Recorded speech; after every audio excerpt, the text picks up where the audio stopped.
Hey YouTube, Kira Qualia here, bringing you all my future card Buddyfight Dimension Dragon Lost World deck profile for May 2020. Wanted to give you all one of my favorite decks in future card Buddyfight at the moment, being Ranma's main deck in the future card Buddyfight Ace anime, the Dimension Gate deck, including his buddy Vile Demonic Dragon, Vanity Husk Destroyer. It's a really awesome deck that changes the whole, way of Buddyfight as a whole, being able to swap your deck during the middle of a fight. So I'm going to go ahead and bring you the deck profile of the actual main deck and the Lost World deck, which is a 30-card deck exactly that you swap out during the game, as I already said. So let's go ahead and get started with the deck profile. So for the initial world, which is Dragon World, you start off with the Dimension Dragon deck and then open up your Lost World cards. And with your buddy monster, I decided to go with the main one for the deck, which is Vile Demonic Dragon, Vanity Husk Destroyer. It was Ranma's buddy during the anime, and as soon as I started watching the anime, I definitely wanted to make this card my buddy as well for the main focus of the Lost World deck. So going off of this and that play, we'll go ahead and jump right into the main part of the deck, which is the Dimension Dragon cards. With every Lost World deck, you also have to run the 2 Lost World, which come into play by paying 2 gauge and then placing this card on top of your current flag and then swapping out your current deck for the Lost World deck during the end of your opponent's turn. You can only have 2 of the Lost World flag in your deck as well, so just running the maximum that you can with the deck, and the whole focus of the Dimension Dragon deck is just to draw into your Lost World card. So the biggest weakness of the deck is just not being able to get to this card, or if you accidentally gauge it, or it's in the drop zone, but even then you have other ways to recycle it back into your hand, but then just being able to survive long enough during your opponent's turn so then you can go into Lost World, which is the more offensive part of the deck as a whole. For the monsters for the setup, I am running 4 Dimension Dragon Agonia. With this one, you may only call Dimension Dragon Agonia once per turn. When this card is put from the field into the drop zone, you may drop a Dimension Dragon from your hand. If you do, look at the top 4 cards of your deck, put up to 2 from among them into your hand, and the rest into your gauge. So with that search power with Dimension Dragon Agonia, you can search for your Lost World flag, and then also set up the cards you need for it into your gauge with the top 4 cards, plus giving you one other additional card that could definitely help just for the setup or defense against your opponent during the time. So you definitely want to run 4 Dimension Dragon Agonia. It's a size 3 monster, so you can't really call much else, but most of the time it's just going to be on the field long enough for you to get rid of it with any of your other cards that can give you draw power or set up for the Lost World flag. For the next lineup of monsters, I'm also running 4 Dimension Dragon Epis. You may only call this card once per turn as well, just like Agonia. When this card enters the field, you may drop a hand card. If you do, look at the top 6 cards of your deck, put up to a total of 2 Dimension Dragon monsters or Lost World from among them into your hand. Put the rest in the bottom of your deck in any order. So you can search for either monsters, which can include Agonia, or your important Lost World flag with Epis. The rest of the cards going to the bottom of the deck. But if you open up the Lost World flag, then those cards are just going to be taken out of the game anyway. But for Epis, just for the fact that we run 4 of each of these cards, just for the better odds of us opening that card up to use with the deck also. For some other 4-ofs with all the cost for cards, I run 4 Dimension Dragon Onkos. When this card is dropped from your hand, if you have a Dimension Dragon on your field, put the top card of your deck into your gauge and draw 1 card. If your flag is Lost World, draw 1 card. So that additional +2 when your flag is already Lost World is very, very useful. But being able to use this card with both Agonia and Epis is your main go-to play. For this discard cost after you use both of those cards, if you have this card set up, it just gives for more gauge and draw power for your setup. So you definitely want to run 4 of it for that initial play as well. And I also run 4 Dimension Dragon Chromata. With this one, when it enters the field, if you have another Dimension Dragon on your field, draw 1 card. So with your play, most of the time you'll be over the size limit with Agonia, but if you set up your Epis on the field, you can then call Chromata. For that additional draw, you won't be over the size limit, and you'll also be able to call an additional size 1 monster onto the field, along with already having these on the field. And like I said before, Agonia most of the time will go away because of other spells you may use to set up the draw power with your deck also. And I'm also running 3 Dimension Dragon Dueler. By paying 1 gauge and putting the top card of your deck into its soul, all Dimension Dragon monsters on your field cannot be destroyed or returned to hand by your opponent's card effects. If your flag is Lost World, this card gets plus 10,000 power and penetrate and double attack. And it originally has Soul Guard, being another size 2. Works great with, Chromata on the field for the size limit once again. This goes great for more other, Magic World decks or just cards that destroy your Lost World. Being able to protect all of them and your Dimension Dragons is a big plus, so 3 Dueler definitely does come in handy. But I'm only running 3 though. It doesn't help otherwise for much of the other setup for the deck, which is to search out your Lost World flag. And I also run 2 Dimension Dragon Decay. With this one, you put a Dimension Dragon from your drop zone into its soul for the call cost. And with its ability, More Love, when another Dimension Dragon monster enters your field, you gain 1 life and draw a card. More Love only activates once per turn, so you want to have this card set up beforehand. If you call out Chromata, you get a draw, and then this card comes into effect with the additional setup.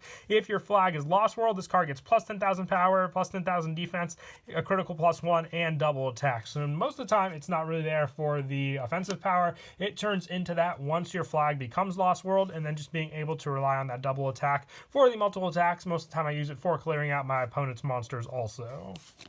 And also, I run 2 Elusive Clown Ranma. With this one, you put a card from your drop zone into its soul and pay 1 gauge. With this on the field, if this card is on the field, your opponent can't gain life. So it's kind of like a mini Vanity Husk Destroyer ability.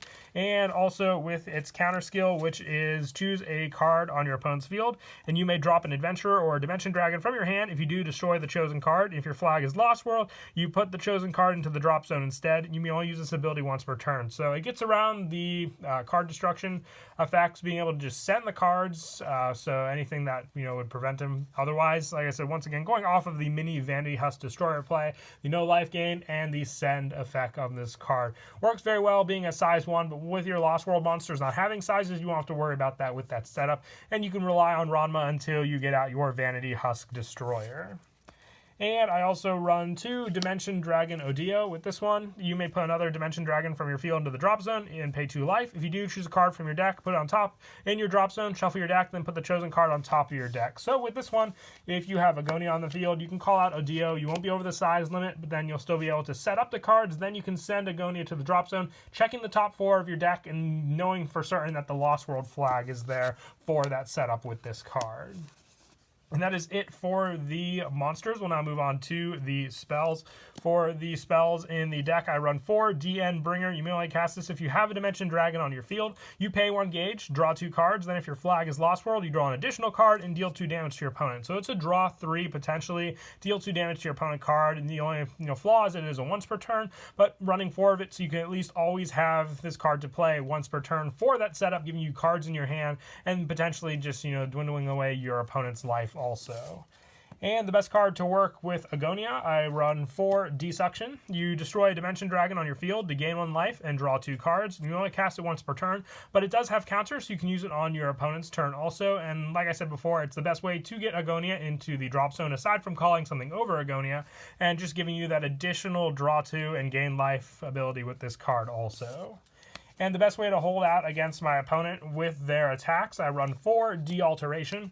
You only cast this during attacking your opponent's turn. If you have a Dimension Dragon on your field, nullify the attack, and then if your opponent's card attacks 3 or more times, end the phase. So with cards that can attack repeatedly, or just the multiple attacks your opponent could potentially do to finish you off that turn, De-Alteration is just great for that defensive play this card can do against your opponents. For some of the lower number spells in the deck, I also run 2 Lost of D. You put a Dimension Dragon monster or a Lost World from your drop zone into your hand. That recycle power for a Lost World, if it ends up in the drop zone, it's really useful to rely on this card to save it from being either milled. Venom Swamp was a big play for sure, but this one helps to save it. And for more of the protection with my Dimension Dragon cards, I run 2 Decoding. The protection and gauge setup, especially during my opponent's turn, if they eat away my gauge with cards like Godpunks, this card can help to set up Lost World as well. And for the 1-ups for the spells, I run 1 Endless Enmity and 1 Lost Stone. Lost Stone helps for the prevention of damage against my opponent, and then just the power plus it gives 2 Dimension Dragons, and Endless Enmity for the destruction is just a good searcher for the deck as well by being able to pay a gauge for it. And then for the weapons in the deck, I would like to run 2 Dimension Spirit Gun Krakia. More setup just by restanding cards, giving you the draw for just choosing a Dimension Dragon to rest this card, standing it and draw a card. Very easy. You don't have to waste gauge to equip it either. You just have to pay a life. You don't really attack with it. It's just for that draw power and the multiple attacks you can do with your Dimension Dragons. Actually, I was running 3 of it, so my apology there for that setup. It's just really good. I want to open up with this card. You don't really have too many weapon searches for it. So having that to rely on is a big help. And lastly, for the impacts for the main deck, I run 2 D-Zenith. This card just searches out your Lost World by being able to set up the card by dropping other Dimension Dragon cards from your hand. You activate during the end of your opponent's turn, so after you search out the Lost World card, you can immediately activate the Lost World card and then go from there. So it's basically like having an additional Lost World card in your deck also. And now, moving on to the actual Lost World deck. Now, this one, like I said, is the separate deck that you'll run in, line with your other part of the deck, and that is this one. So, for the Lost World deck, I'm running 3 Vanity Husk Destroyer. I don't want to go full out for this card. It is really, really good, but just running a 30-card deck, you're able to open this card up very quickly. If you wanted to run a 4th one, I can show what card to take out for it for that option, but also just being a big fan of Vanity Husk Destroyer, I wanted to focus on it being my main play in the deck as well.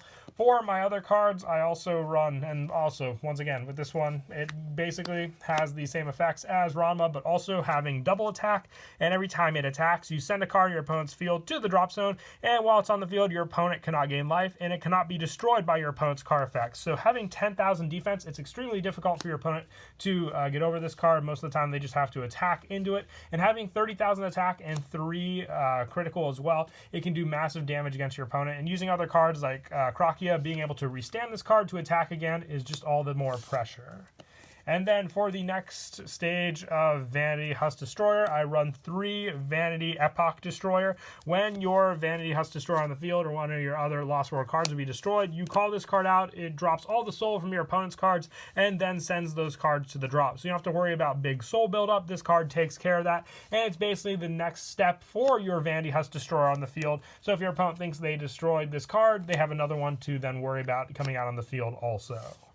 And then the final form so far until Glory's Valiant comes out, which I'm very excited for that set also, and that is Vanity End Destroyer. Now, if you wanted to run 4 copies of Vanity Husk, you can take out 1 copy of Vanity End. But with this card on the field, you can't lose the game. It sets up all of your deck into its soul, adding a card into your hand at the end of each turn, and the beginning of each turn, basically, for that setup for this card, so you don't have to rely on luck of draw power. You're adding the cards you want to your hand with this card, and also just having the 1,000 defense but 70,000 power and triple attack. It's a massive obstacle for your opponent to get over, and changing the whole basic concept of Buddyfight in total while it is on the field. Definitely one of my most favorite cards to run in the deck also. For some of the other added backup support, I run 1 Dugain Zaisith and 1 Agonigal Delovian and 1 Arlpao Peiduwaller. Sorry if I butchered those names. They're definitely pretty difficult to say.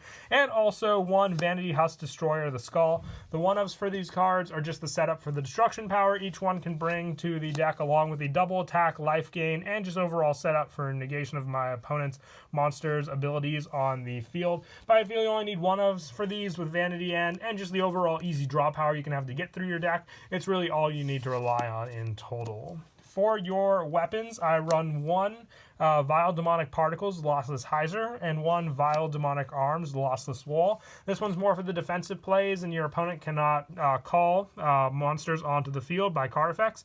And Lossless Hyzer just has the pressure of having triple attack with 3 critical and 30,000 power with Penetrate, and just being able to easily equip it with the more Lost World cards you have on the field. For the actual draw power in the Lost World deck, I am running 3 Dimension Draw. You draw 3 cards, then drop 2 hand cards. You can only cast this once per turn, but that card can help to get to some very vital cards in the deck as well, including Vanity End or even just Vanity Husk Destroyer for your plays. But once again, it's a once per turn, so that's why I'm only running 3, since it is a 30-card deck altogether. For some of the lower numbers of these spells, I run 2 Dimension Ruin. If I need to get my attacks off successfully with cards like Vanity Husk, just being able to use this to choose a lost sphere on my field, and during the battle that it attacks, my opponent cannot counter. So there's the pressure right then and there with this card. And I also run 2 Dimension Jamming. Now this one, my opponents always hate when I use on them. Your opponent chooses 2 cards and drops them from their hand. They may only cast this once per turn, but just having that free counter to drop 2 cards from your opponent's hand can definitely dwindle their plays they may want to rely on also for this card. And I also run 2 Distortion Wall with some of the decks that can do some pretty heavy damage. Just being able to reduce the damage I take by 3 can definitely put a damper on my opponent's plays, depending on whichever one it was they were going for. And I also run 2 Dimension Cruelty when I have Vanity and Destroyer on the field. If I need that gauge set up for cards like Vanity Zero Blazer, this one being able to set up gauge for my drop zone, or even just stand a card in my field or rest one on my opponent's field, depending on the option that I'm going for, is a big play for sure. And for the rest of the one-ofs for the Lost World deck, I run 1 Vanity Cells, 1 Dimension Revive, 1 Dimension Lifestream, and then the Impact, which is Vanity Zero Blazer. Once again, all being searchable from the soul of Vanity and Destroyer for that specific situation. I love setting up Dimension Lifestream for my opponent to gain 10, to their life to basically become 10, and then to finish them off with Vanity Zero Blazer. It's definitely the style you want to go for in a Ranma deck. But that is it for both of the deck profiles. I hope you all enjoyed the video. Definitely having a lot of fun doing the different Future Card Buddyfight deck profiles on the channel as well. If anyone has any requests for other ones they'd like to see, definitely comment down below, and I'll definitely look into building them. But until next time, please don't forget to leave a like and subscribe, and Kira Qualia out.